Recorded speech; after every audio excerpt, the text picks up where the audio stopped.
बिस्मिल्लाहिर्रहमानिर्रहीम। अस्सलामु अलैकुम रहमतुल्लाहि व बरकातुहू। आज हम आपको इस वीडियो में नमरूद के बारे में बताएंगे। क्या आप जानते हैं कि मच्छर ने इतने अजीमुल शान बादशाह को कैसे हलाक किया? मच्छर कितने सालों तक नमरूद के दिमाग में रहा? नमरूद हज़रत इब्राहीम अलैहिस्सलाम की बीवी हज़रत सारा अलैहिस्सलाम से क्या चाहता था? नमरूद अपने आप को खुदा क्यों कहता था? इन सब सवालों के जवाब आपको इस वीडियो में मिलेंगे। अगर इससे पहले आपने हमारा चैनल सब्सक्राइब नहीं किया तो जल्दी से सब्सक्राइब कर दीजिए। नमरूद 400 साल से बादशाह चला आ रहा था। नमरूद का पूरा नाम नमरूद बिन कनान बिन साम था। ये वल्दुल जिना था और इसकी माँ ने जिना करा लिया था, जिससे नमरूद पैदा हुआ था। जिना की जो वजह थी वो सिर्फ और सिर्फ ये थी कि सल्तनत का कोई वारिस पैदा ना होगा तो बादशाहत ख़त्म हो जाएगी। लेकिन ये नमरूद बड़ा होकर बादशाह बन गया। 400 साल बादशाही करने के बाद सरकशी और तकब्बुर और गरूर इसकी तबीयत में समा गया था। सबसे पहले इसी ने ताज शाही अपने सर पर रखा। इससे पहले किसी बादशाह ने ताज नहीं पहना था। ये लोगों से ज़बरदस्ती अपनी प्रस्तिश करवाता था। काहन और नजूमी इसके दरबार में बकसरत इसके मुकर्रिब थे। नमरूद ने एक रात ये ख्वाब देखा कि एक सितारा निकला और इसकी रोशनी में चांद, सूरज वगैरह सारे सितारे बेनूर होकर रह गए। काहिनों और नजूमियों ने ख्वाब की ये ताबीर दी कि एक फर्जंद ऐसा होगा जो तेरी बादशाही के ज़वाल का बाइस होगा। ये सुनकर नमरूद बेहद परेशान हो गया और इसने ये हुक्म दे दिया कि मेरे शहर में जो बच्चा पैदा हो वो कत्ल कर दिया जाए और मर्द औरतों से जुदा रहें। चुनांचा हज़ारों बच्चे कत्ल कर दिए गए, मगर तकदीर इलाही को कौन टाल सकता है। इसी दौरान हज़रत इब्राहीम अलैहिस्सलाम पैदा हो गए और बादशाह के खौफ से इनकी वालदा ने इस शहर से दूर पहाड़ की एक गार में इनको छुपा दिया। इसी गार में छुपकर इनकी वालदा इनको रोज़ाना दूध पिलाया करती थी। बाज़ मुफस्सिरीन का कौल है कि 7 बरस की उम्र तक और बाज़ ने तहरीर फरमाया कि 17 बरस तक आप इसी गार में परवरिश पाते रहे। नमरूद ऐसा जालिम और जाबिर बादशाह था, उसने अपनी सल्तनत में कानून बना दिया कि खुराक और गल्ला सिर्फ उसी को मिलेगा जो मुझे खुदा मानेगा। नमरूद ने पूरे मुल्क के गल्ला को अपने कब्जे में ले रखा था। खुराक सिर्फ उसी को मिलती थी जो उसको खुदा मानता था। एक दिन हज़रत इब्राहीम भी गला लेने के लिए नमरूद के दरबार में पहुंच गए तो उसने कहा कि पहले तुम मुझे अपना खुदा तस्लीम करो, तभी मैं तुमको गला दूंगा। हज़रत इब्राहीम अलैहिस्सलाम ने भरे दरबार में ऐलान फरमा दिया कि तू झूठा है और मैं सिर्फ एक खुदा का प्रस्तार हूँ जो वाहदहू ला शरीक है। ये सुनकर नमरूद आपे से बाहर हो गया और आपको दरबार से निकाल दिया और एक दाना भी नहीं दिया। हज़रत इब्राहीम अलैहिस्सलाम ने एक थैला लिया और उसको रेत से भर कर घर ले गए और सो गए। अल्लाह ताला की शान देखिए कि आपकी बीवी हज़रत सैयदना सारा रज़ी अल्लाह ताला अन्हा ने थैला खोला तो वो आटे से भरा हुआ निकला। उन्होंने फ़ौरन रोटियां बनाई और आपको जगाया। रोटियां देखकर आप अलैहिस्सलाम बोले, ये कहाँ से आई हैं? उन्होंने कहा, ये इसी आटे से बनाई हैं जो आप थैले में भर कर लाए थे। आप अलैहिस्सलाम समझ गए कि अल्लाह ताला की तरफ से रेत आटे में तब्दील हो गई। चुनांचा आपने अल्लाह ताला का शुक्र अदा किया।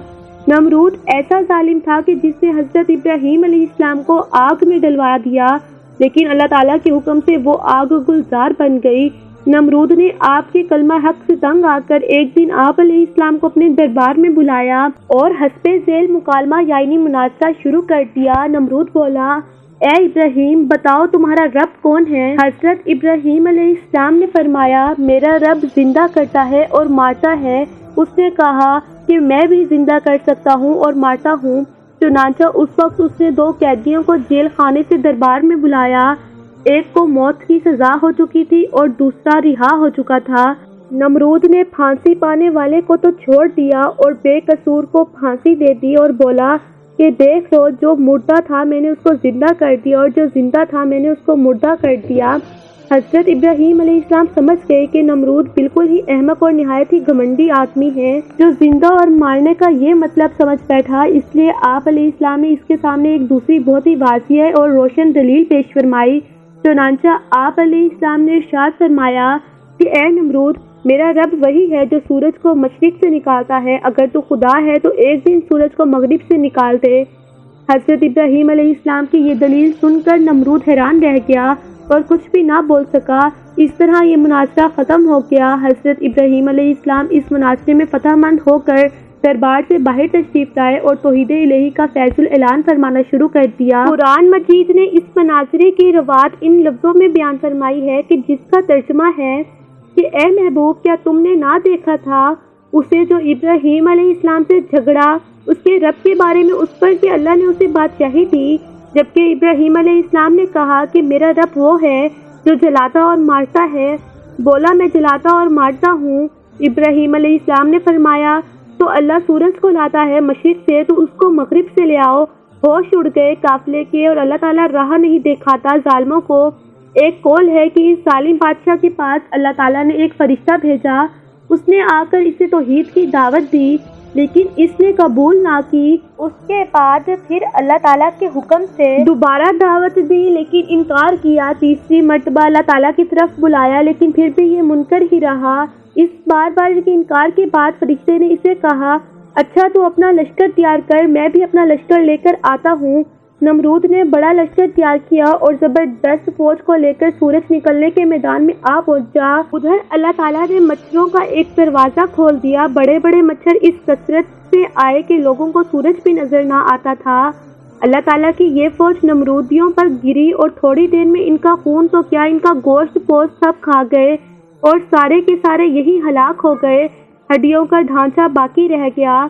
اس کے بعد اللہ تعالیٰ کا کرنا یہ ہوا کہ ایک مچھر نمرود کی ناک کے راستے دماغ میں گھس گیا اور مغز کھانا شروع کر دیا۔ درد کی شدت سے نمرود پاگل ہونے لگا اور اس نے اپنی تکلیف ختم کرنے کے لیے سر پر ڈنڈے لگوانا شروع کر دیے۔ خدا کی قدرت کہ جب سر پر ڈنڈا پڑتا مچھر کاٹنا چھوڑ دیتا اور جب ڈنڈا نہ پڑتا تو کاٹنا شروع کر دیتا۔ کیفیت یہ ہو چکی تھی کہ جو شخص نمرود کے سر پر زوردار چپیٹ لگاتا وہ اس کا ہمدرد کہلاتا۔ یوں ڈنڈے پڑتے پڑتے 400 سال گزر گئے اور نمرود بالآخر ذلیل و رسوا ہو کر مر گیا۔ اللہ تعالیٰ ہی وہ پاک ذات ہے کہ جو ہمارا رازق، خالق اور مالک ہے، وہی موت اور زندگی دینے والا ہے۔ دن رات، سورج، چاند اور ستارے کوئی بھی اس کی مرضی کے بغیر حرکت نہیں کر سکتا، اور جو خدا کی نافرمانی کرتا ہے ایک نہ ایک دن وہ عذاب الہی میں ضرور مبتلا ہوتا ہے۔ تو بس ہر حال میں اللہ تعالیٰ کا شکر ادا کرتے رہیں اور کبھی بھی کسی بات کا غرور نہ کریں۔ امید ہے آپ کو ویڈیو اچھی لگی ہوگی۔ لائک کریں، کامنٹ کریں، شیئر کریں، سبسکرائب کریں۔ شکریہ۔